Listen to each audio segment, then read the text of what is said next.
കോടികൾ കിട്ടിയിട്ടില്ലേ? കോടികൾ ഒരു കൊല്ലം കൊണ്ട് തന്നെ 1 കോടിൻ്റെ മുകളിൽ എനിക്ക് കിട്ടിയതുണ്ട്. ആ പാട്ടുകാരെല്ലാവരും നിങ്ങളെ അവസ്ഥകൾ ചിന്തിക്കണമെന്ന് വെച്ച് കഴിഞ്ഞാൽ മാപ്പിളപ്പാട്ടിൽ ഒരുവിധം പാട്ടുകാരെല്ലാം ഒരുപാട് ഹിറ്റുകൾ ഉണ്ടാക്കിയിട്ടുണ്ട്.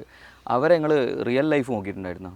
സ്വന്തമായിട്ട് വീടില്ല, അവർക്ക് സ്വന്തമായിട്ട് ബിസിനസ് ഇല്ല, ബാങ്ക് ബാലൻസ് ഇല്ല, കാറില്ല, ഒരു മണ്ണം കെട്ട പോലെ അവർക്ക് സംഭവമില്ല. എന്തുകൊണ്ടില്ലാത്തത്? ഹിറ്റുകൾ മാത്രം, പാട്ടുകൾ കുറേ ഹിറ്റുകൾ മാത്രം.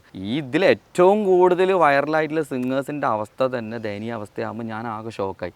പക്ഷേ പിന്നെ ഞാൻ പഠിച്ച് എവിടെയാണ് ഇവർക്ക് ഫ്ലോപ്പായത്, ഈ സിംഗേഴ്സിന് എവിടെയെല്ലാം പ്രശ്നങ്ങൾ വന്നത്, അത് മൊത്തം പഠിച്ചു. അപ്പോൾ എനിക്ക് മനസ്സിലായി 2010-11 കാലഘട്ടത്തിൽ ഒരു പാട്ട് പാടാൻ അന്ന് ഇവർ വാങ്ങുന്ന 5000 റുപ്യ, പാടാനും അഭിനയിക്കാൻ 10-15 റുപ്യ അങ്ങനെ വാങ്ങിക്കുന്നു. ഒരു 20,000 റുപ്യ അവർക്ക് 2-3 ദിവസം കൊണ്ട് അവർക്ക് കിട്ടി.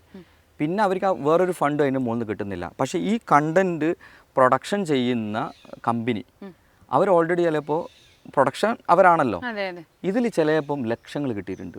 ലക്ഷങ്ങൾ എന്ന് പറഞ്ഞു കഴിഞ്ഞാൽ ഹലോ ടൂൺസിൻ്റെ മുകളിലും ഓരോരോ പാട്ട് എനിക്കെന്നെ ഓരോരോ പാട്ട് കോടികൾ ഒരു കൊല്ലം കൊണ്ട് തന്നെ 1 കോടിൻ്റെ മുകളിൽ എനിക്ക് കിട്ടിയതുണ്ട്. അപ്പോൾ ഇത്രയും കൊല്ലം കൊണ്ടല്ലോ എത്ര ഫണ്ടുകൾ ഹലോ ടൂൺസിന്നും യൂട്യൂബിൽ നിന്നെല്ലാം കിട്ടിയിട്ടുണ്ടാവും.